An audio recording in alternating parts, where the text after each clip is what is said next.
1 Corinthians. It's easy to find. You go to the New Testament, start with Matthew, you go east or west, whichever way you'll look at it, go about 6 or 7 books, you're in 1 Corinthians chapter 7. Now here is what's surprising. This little book called Corinthians is a very fascinating book. It's like a Christian soap opera. This was one weird church. I mean, it was just weird. But what's really interesting is that Paul chose to write to this church in this city about this topic, because Corinth, I've been to Corinth many times. I've been to the ancient ruins there. It's a fascinating place to go. Corinth would have fit perfectly in our culture today. It was Atlanta, it was New York, it was LA, it was very secular, it was very pagan. As a matter of fact, there's a hieroglyphic, you can see it when you go there. It says, what happens in Corinth stays in Corinth, okay? It was that kind of a city. There was a party going on in Corinth 24 hours a day. They worshiped all these pagan gods, but their favorite goddess was Aphrodite, who, as you know, is the goddess of sex. Now, you go there and you will find they had temples that were dedicated just to Aphrodite. As a matter of fact, their coinage, on their coins, we have people, presidents and people like that.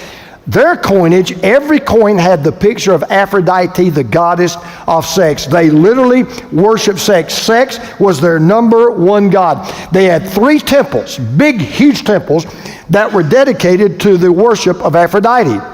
Now, they had, in some of those temples, they would have up to 1,000 prostitutes that were there to help you to worship this goddess. So you can imagine, every Sunday for men was high attendance day in Corinth, okay? So you've got all this going on, and then it's compounded by the fact that they were teaching and they were kind of propagating this idea that sex within marriage was only for having children. That the best sex and the greatest sex was not for taking place within marriage, it was really outside of marriage. Well, I say again, not a lot's changed. Go to the movies, turn on your TV, and here's what you'll find, that most often that sex in the movies and sex on TV is usually spontaneous, it's very passionate, it's usually short, it's quick, it's intense, and usually the only qualification for the vast majority of time is either the couple's just first met, or they're not married to each other, or they're not married to anybody at all. So they're either in a non-marital affair or they are in an extramarital affair. And passionate marital sex is just rarely depicted on the screen. And as a matter of fact, I was reading the other day, back when Blockbuster was in business and people were renting movies, some people did a study, and they studied the top movies that people rented that had any kind of a romantic theme in it at all. Here's what they found. Now, this is kind of fascinating to me. They looked at all these movies and they found that any sexual behavior that took place in the movies that people rented, it only happened 15% of the time between married couples. 85% of the time, it was between people who were not even married. And the predominant narrative was, once you get married, sexual chemistry kind of fizzles out. I mean, the fire kind of goes out. Well, the problem with that is the scientific clinical reality is just the opposite. Because we now know, sociologists will tell you this, married couples have more sex and more satisfying sex, at least in marriages that are truly healthy, than people who don't. Scientists even say now, they've discovered, I don't know how they come up with these figures, but sex within marriage plays a 20% role in helping you to have a healthy, positive marriage. 42% of wives said they found sex emotionally and physically satisfying, compared to just 31% of single women who had a non-married sex partner. On the other hand, 48% of husbands said sex was satisfying emotionally, compared to just 37% of cohabiting men. Now, that all sounds good, but here's the really bad news. Dr. Andrew Atwood, who is a marriage and family expert, he estimates, and this is conservative, he says there are probably at least 17 million married couples in America where sex is non-existent. They have just no physical relation whatsoever. And that brings us to the Apostle Paul, who's dealing exactly with this problem in the church at Corinth. As a matter of fact, part of the letter that he wrote was a response to some questions they had written him in a prior letter he had written to them. So he begins by saying this in 1 Corinthians 7, verse 1. He said, "Now, for the matters that you wrote about." So in other words, what he's saying is, I'm really responding to what you wrote me about. Now, and here's what you have to understand. You say, well, why were they writing Paul? Paul was kind of the Dr. Phil for this church. And the reason was he founded the church. He started the church. He had won many of these people to Christ. He had seen many of these people baptized. So they kind of looked at, he was kind of their spiritual father, head figure, if you will. And so what they had written to him was this. Here's a question they had written to him. It is good for a man not to have sexual relations with a woman. They weren't talking about outside of marriage. They were talking about inside of marriage. And evidently what happened was they had come to this belief some way, somehow, that when a man and a woman get married, that the only time they should ever have sex is if they wanted to have a child. Otherwise, they should abstain. So Paul says, okay, I need to set the record straight. You got this all wrong about the role of sex and the married life. Now, let me just warn you. What he says was an eye-opener then, just like it's going to be somewhat an eye-opener now. I read the other day about a man that went to the zoo, and he was looking at all the different animals, and he came to this big cage, and it had a sign over it, and all it said was monkeys. But there were no monkeys in the cage, and he was wondering, why aren't there monkeys in the cage? So about that time, a guy walked by, and he had a uniform on. He said, excuse me, do you work here? And he said, well, yeah, as a matter of fact, he said, I'm the zookeeper. He said, well, I got a question. He said, you got a sign here that says monkeys, and there's no monkeys in the cage. And the guy kind of blushed a little bit, and he said, well, he said, to be honest with you, he said, it's mating season, and they're all inside. And the guy looked at him, and he said, do you think they'd come out for peanuts? And the guy looked at him, and he said, would you? Now, maybe the problem is somebody out there is eating too many peanuts. I don't know what the problem is, okay? What I do want to do is I just want to share with you sex and marriage from a biblical perspective, from what a man by the name of Paul wrote to these folks in Corinth. And he says there are three things that make sex so important in the role of marriage. They all come not from my mind, they come from the heart of God. You ready? Number one, we consummate marriage through the sexual act. That's how you consummate marriage. We consummate marriage through the sexual act. Now, Paul, remember, he's answering a question. Okay, you guys are asking me, should a man and a wife abstain from sex in marriage except when they want to have a child, when they want to procreate a child? So here's his answer. But since sexual immorality is occurring, each man should have sexual relations with his own wife and each woman with her own husband. Now, again, it encourages me to even see they had the same problem with sexual immorality back then that we have 2,000 years later. It's not a recent phenomenon. Sexual immorality is as old as the beginning of time. In fact, it was a particular problem in this city 2,000 years ago. And this is why this is so important to me. I don't know of anything I've ever seen in all my years as a pastor. I don't know of anything that's more of a burden when it's done wrong and more of a blessing when it's done right than the act of sex, because I've seen it with my eyes. Sexual sin is a napalm bomb to so many people and so many relationships. It's broken more marriages, shattered more homes, shed more tears, caused more hurt, killed more friendships, destroyed more families, hindered more children than almost anything else you can imagine. And it may be why the Bible doesn't pull any punches about this subject, and the Bible is very plain, and the Bible is very candid about the when of sex and the where of sex and the who of sex. So just as a reminder, Sex 101, sex was never intended for a man and a man. It was never intended for a woman and a woman. It was never intended for just a man and a woman. Sex was always intended from the beginning for a husband and a wife. When my boys were growing up, and we had the quote-unquote talk, I would say to them something like this: sex is like a train. When it stays within the tracks, it'll get you where you want to go every single time. But if it jumps the tracks, You're going to wind up in a place you didn't want to be, and somebody's going to get hurt, and something is going to get destroyed. So the train of sex was always meant to run between the tracks of marriage, between a husband and a wife. Because once again, I've told you this many times, we complicate the simple. Jesus simplifies the complicated. It works that way every single time, because Paul gives us a very simple formula. It's fail-safe, it's foolproof. It works every time. You know why it works every time? Because it's God's way of doing it, okay? Here's the plan. This is God's plan. Virginity before marriage, monogamy after marriage. All right, can you just say that with me out loud? Virginity before marriage, monogamy after marriage. Now look, I get it. Roll your eyes. It's the 21st century. You got to be kidding me. You can't really be realistic. Let me tell you something.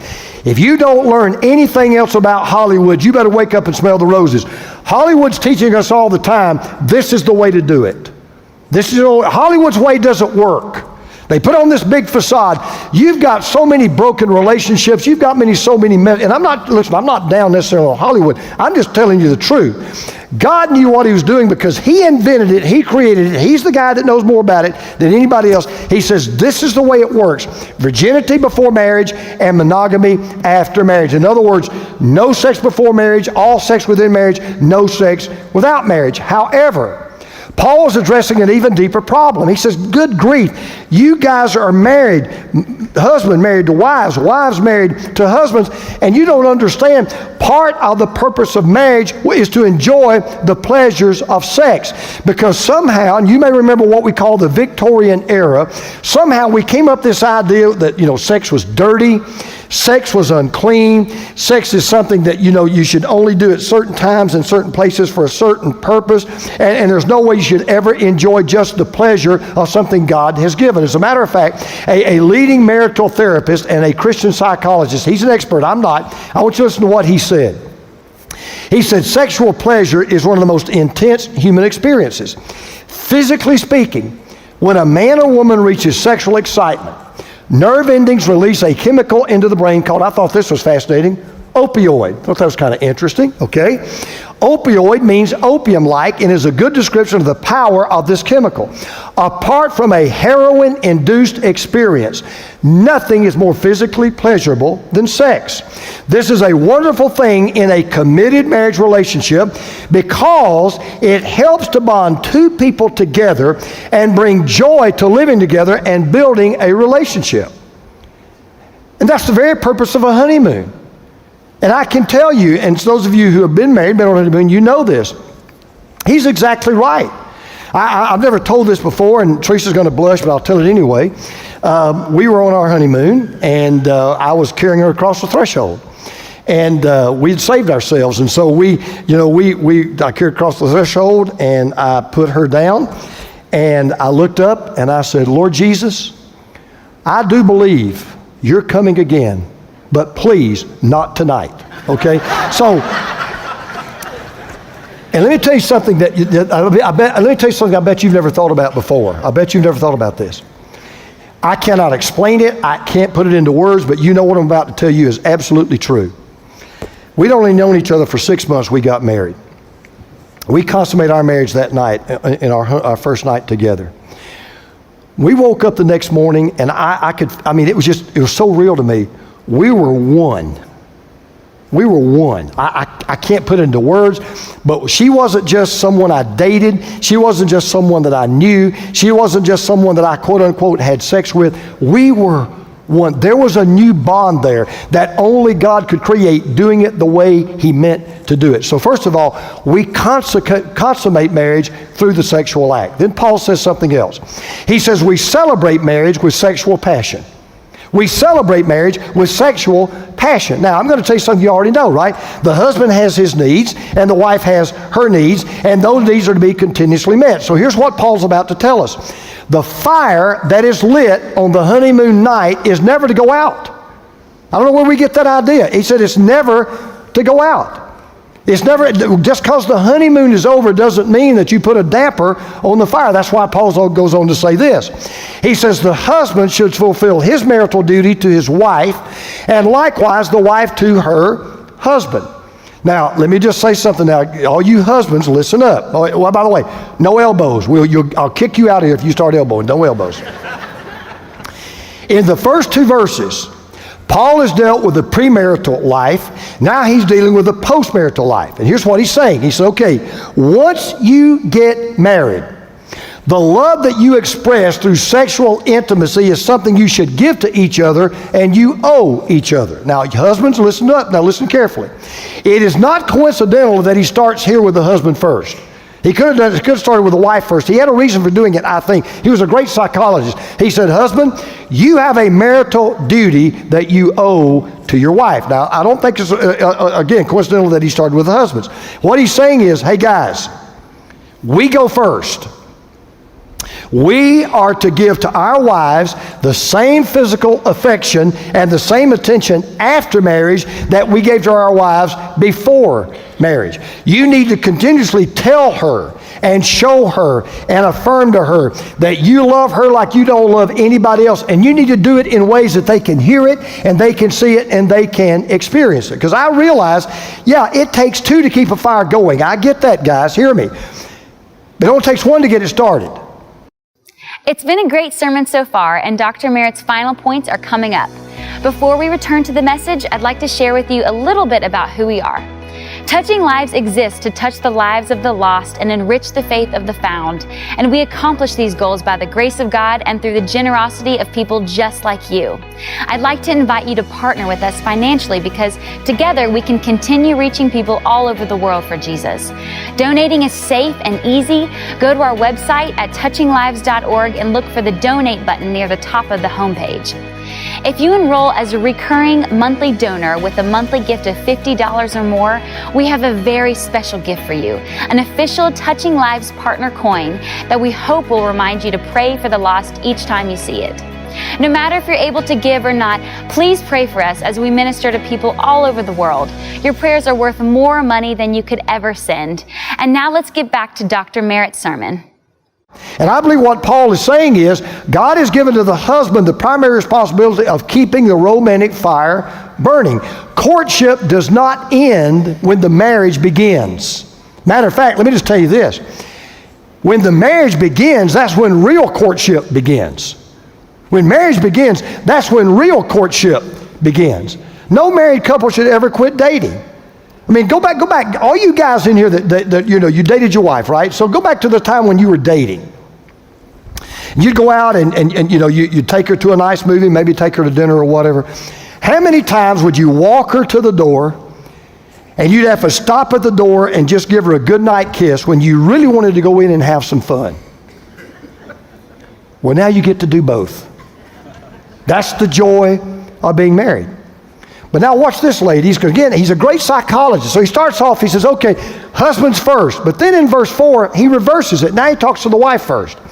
The wife does not have authority over her own body, but yields it to her husband. In the same way, the husband does not have authority over his own body. He yields it to his wife. Now, I want to be very delicate, and I don't want to be misunderstood. And yes, I already hear me too. I got it, okay? I'm not tone deaf here. So I want to make this statement, and this, ladies and you men need to hear about this next statement. Very important.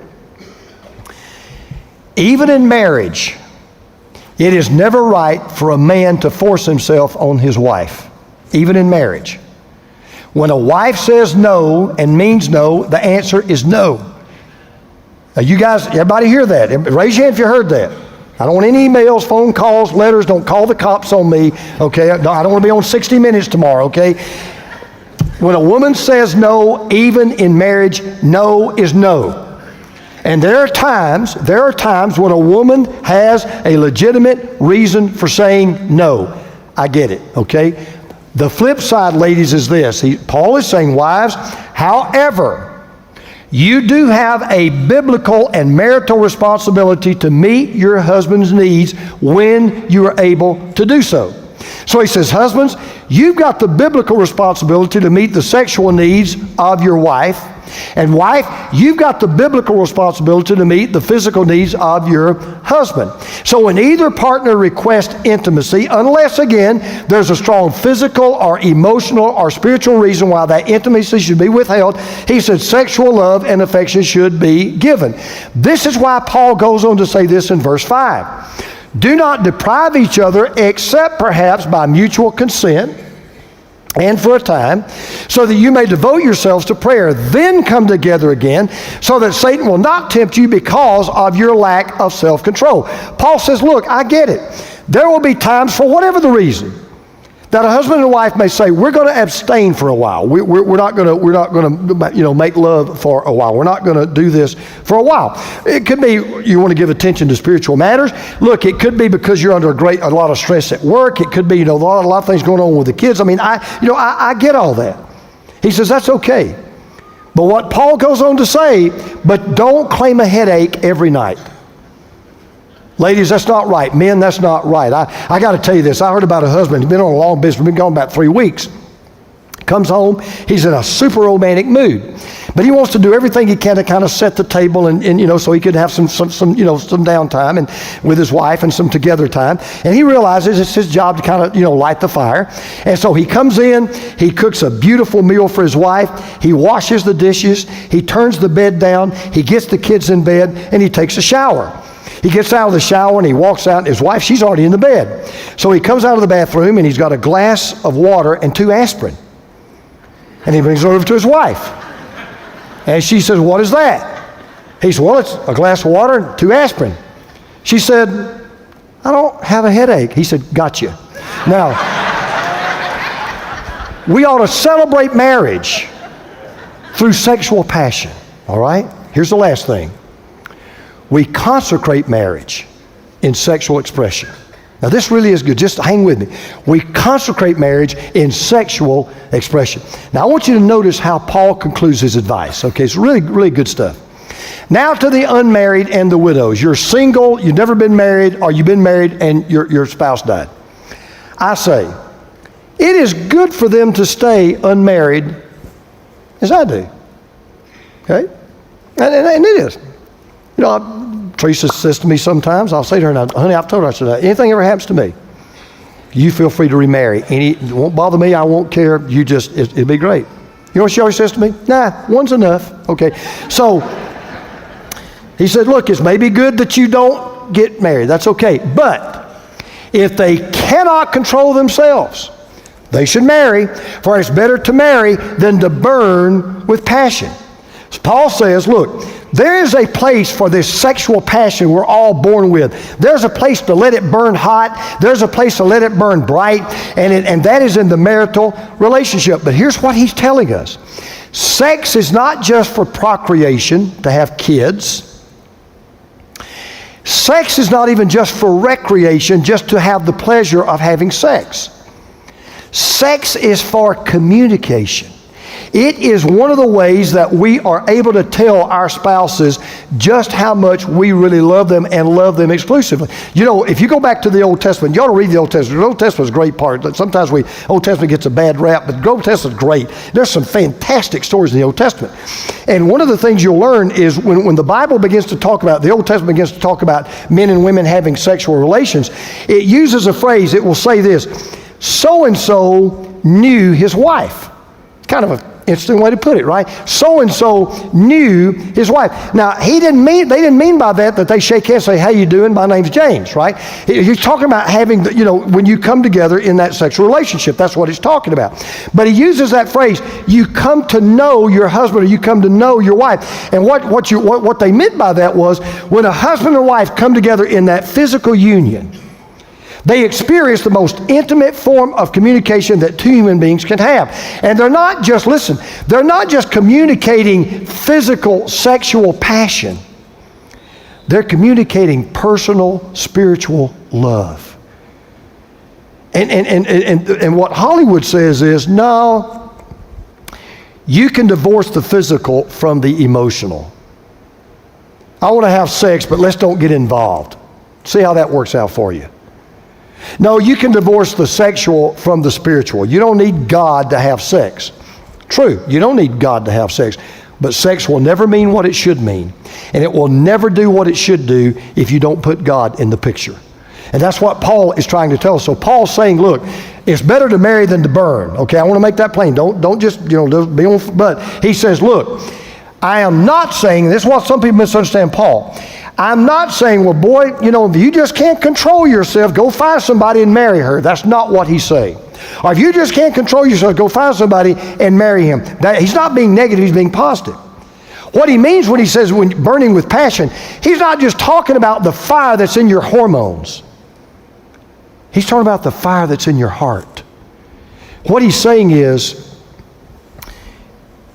you should reserve sex for that one person that you have such a passionate love for, that you have such a burning love for, that you're really able to say, I'm not just wanting to have sex with you to fulfill my sexual lust. I am wanting to make love to you to express my personal spiritual love. And that's why this part of marriage should always be enjoyed and expressed and experienced as long as both partners are physically able and either one of those partners desire it. And by the way, that's why I'm very purposeful. That's why I use the word consecrate. You know what the word consecrate means? If you don't, let me give you a real easy example. If you have a rainy day fund, you put aside an amount of money just in case, the car breaks down or you have an unexpected bill to pay, so you got this rainy day fund. That's a consecrated fund. You have set that fund aside and you're not going to let that fund be used for anything except an emergency. Or if you're putting money in retirement, like a 401k, all right, that is a consecrated fund. You're saying, okay, that is not for us to buy clothes, that's not for us to buy a car, that's not for us to even buy a new home, that's for our retirement. It is a consecrated fund. It means to be set aside. Now here's why I say sex consecrate a marriage. Because every time a husband makes love to his wife, or every time the wife makes love to her husband, here's what they're saying. I just want you to know, and this is a reminder, I have set my love aside just for you. That's what the husband says to the wife. And the wife saying to the husband, I just want you to know, I have set my love aside for you. When we got married, this is it. Nobody else, no one else, never, ever, ever. It'll be us, me, you, God, just the three of us. There was a man years ago that wrote a book. And by the way, it's an old book, but I'd encourage you to buy it. If you never bought it or never read it, I'd encourage you to go out and buy it today and read it. It's one of the best books on marriage you will ever read in your life. It was written by a man named William Harley. And the title of the book is the title of my message. I stole his title. His Needs, Her Needs. His Needs, Her Needs. Great read. Let me tell you why it's such a great read. Dr. Harley was a Christian. And he was really bothered by all these marriages that were breaking up, and especially because of affairs, extramarital affairs. And it really bothered him. So he spent 20 years doing research. And the only thing he researched were marriages that fell apart and didn't make it because either one or the other or both were unfaithful to their spouse. So in other words, adultery was the cause of the breakup. He did 20 years studying all of these marriages because he wanted to find out, number one, what's the problem? And number two, how do we fix the problem?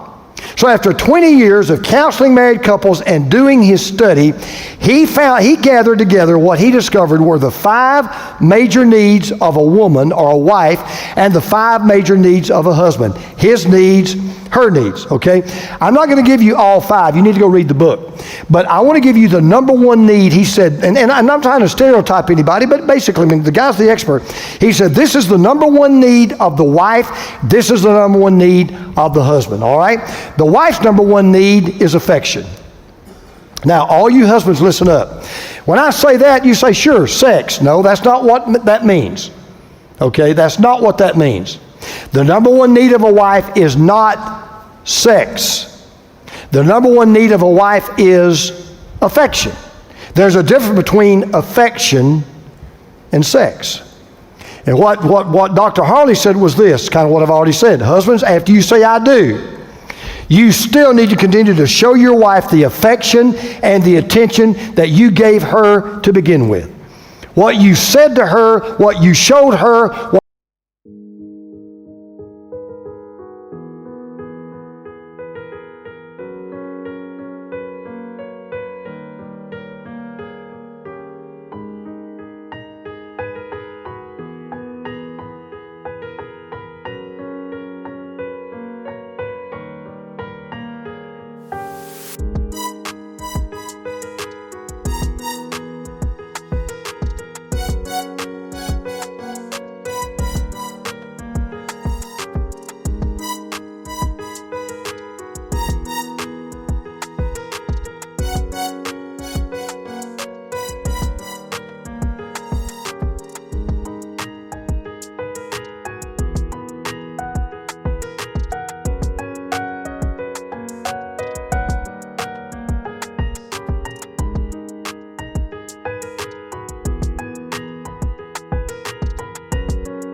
What you did for her to win her, you keep doing after you have won her.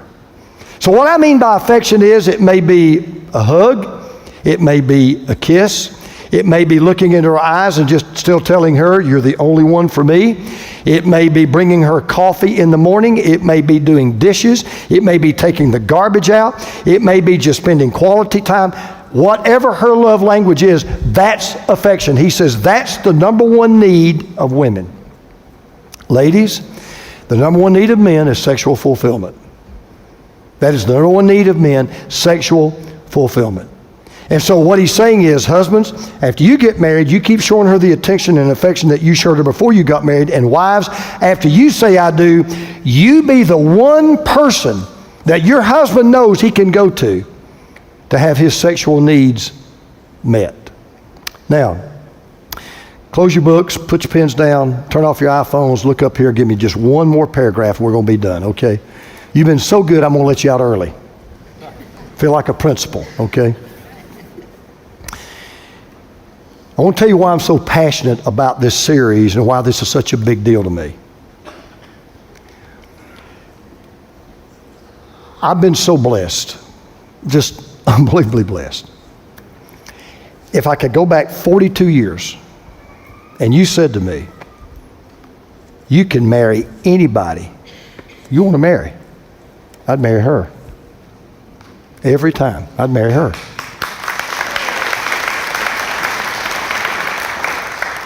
I'm hard pressed to think of ways as a wife that she's not the best wife I could have ever had. I can't think of one. I can't remember what else you told me to say, honey. It's kind of a...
So I'm blessed, but I want you to hear me, and hear me clearly. We don't have a perfect marriage, and we've never had a perfect marriage. Now, I can brag about one thing most of you can't brag about. We've never had an argument in 42 years. Never had an argument. Now, we've had discussions you could hear to Stone Mountain. We've never had an argument, okay? Yeah, we've had arguments. We've had our share of arguments, okay? We've had our share of things we've had to work through. We've gone through some rocky times. So I don't want to sit up here and think, it's not Camelot all the time. Trust me. I mean, you look, you hear me enough up here to know that ain't true, right? So I want you to hear that.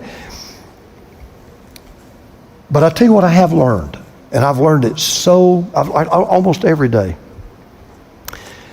I have yet to see a marriage that's not worth saving. I haven't seen one yet. You can help me find one. I have yet to see a marriage that's not worth saving. I know some of you in this room right now, and some of you listening to me right now on computer, TV, whatever, other campus, you've been squirming.